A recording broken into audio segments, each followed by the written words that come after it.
Today on Gardening with Daddy Pete, we're going to answer some questions. I've had quite a few of these on growing tomatoes, what different varieties, the difference in tomatoes.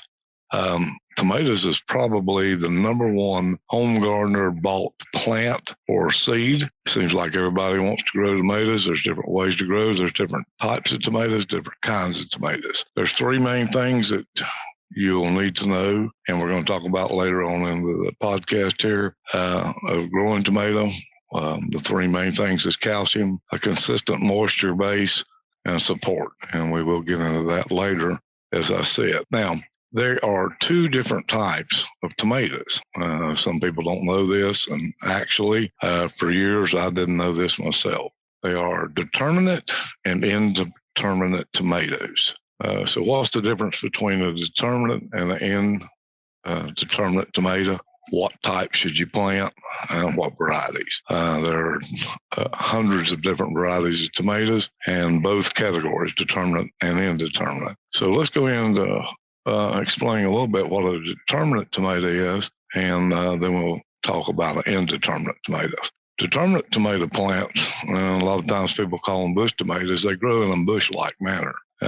Usually the plant starts out growing vertical, and then it'll stop its vertical growth and it starts spreading out. Typically, these plants can get as high as 4 feet, but usually less. These are most varieties are the early ripening tomato varieties are determinate, and they're generally not quite as flavorful as the indeterminate type. Another thing with a determinate tomato, they only fruit for about 3 to 4 weeks. So you get a lot of fruit in a short period of time.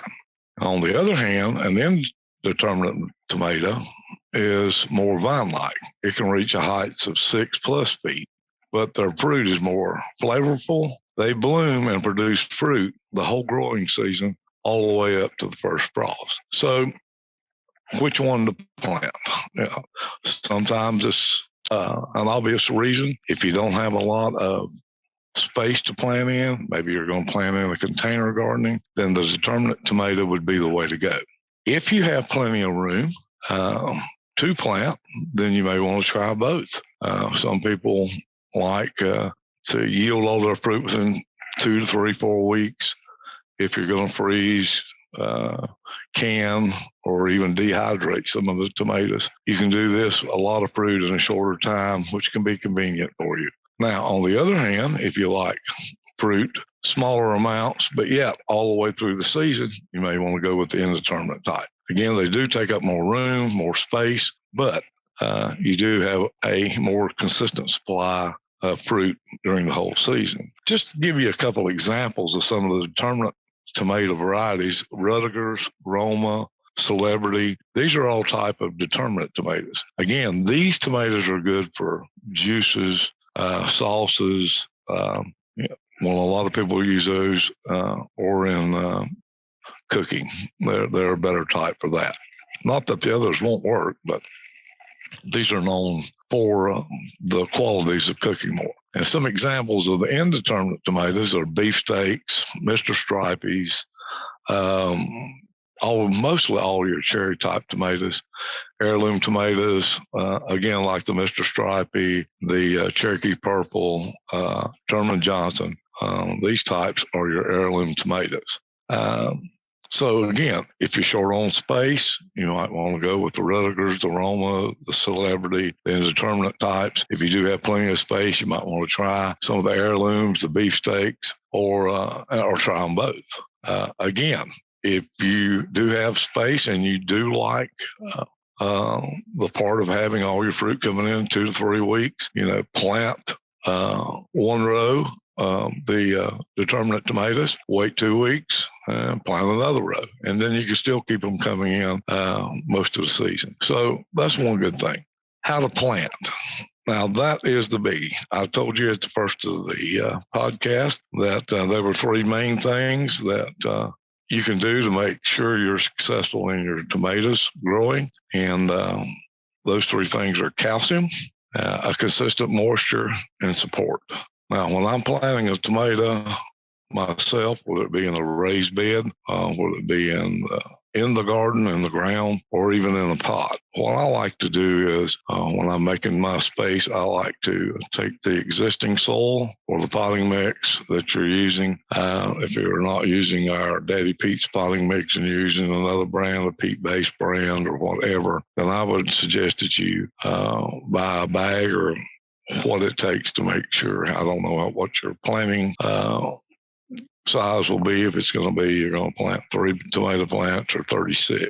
But what I like to do is I like to mix in, if I'm planting in the ground or raised beds, I like to mix in at least 25% of our Daddy Pete's composted cow manure. Also during that, I like make sure that I do mix in some calcium in the base of that hole when I'm planting. Now, gypsum is a good mix, or a good mix to use because it does not raise the pH of the soil like lime. Dolomitic lime does have calcium in it, and that's good. But another way, if you like to be frugal, is during the winter months, fall months, you can save your eggshells, wash them, and let them dry, crush them good, and you can add those to the hole also. You can actually add that if you know where your tomato plants are going to be set for the spring. You can go ahead and add those too and let them be activating in your soil.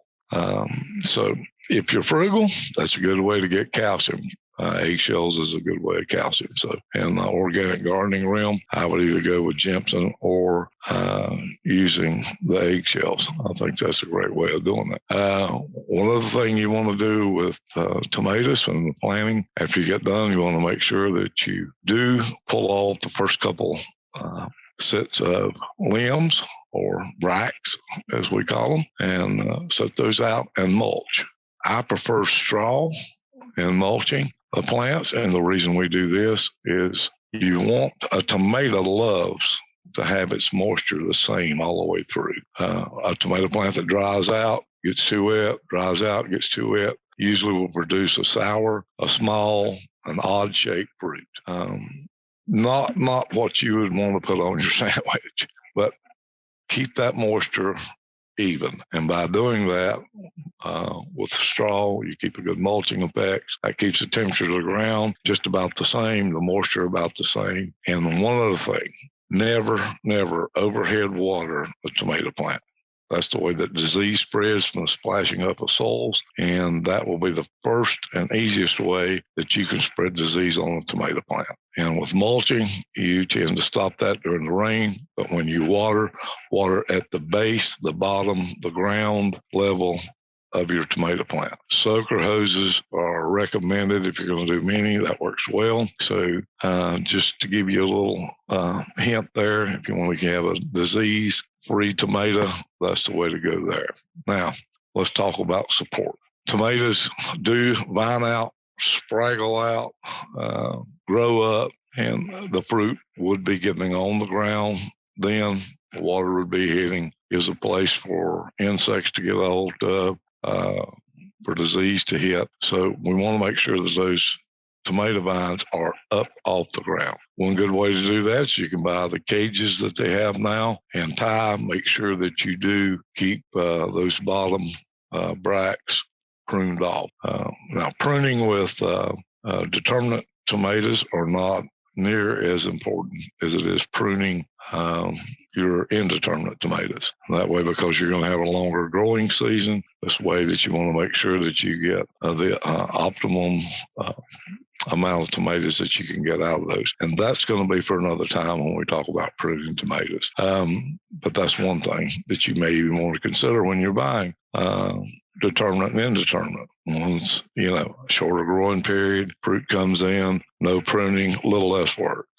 But if you're going to have tomatoes all the way through the season with your indeterminate ones, then it takes just a little bit more work. Make sure that you do, when you're using your cages, you're planting your plants, you want to at least keep these plants about, honestly, it's a 3 foot would be great because they're almost going to touch then. So keep them 3 foot apart when you're spacing your plants out if you can. And also, If you don't use cages, you can use stakes, and you can use twine and tie the limbs up as they go up.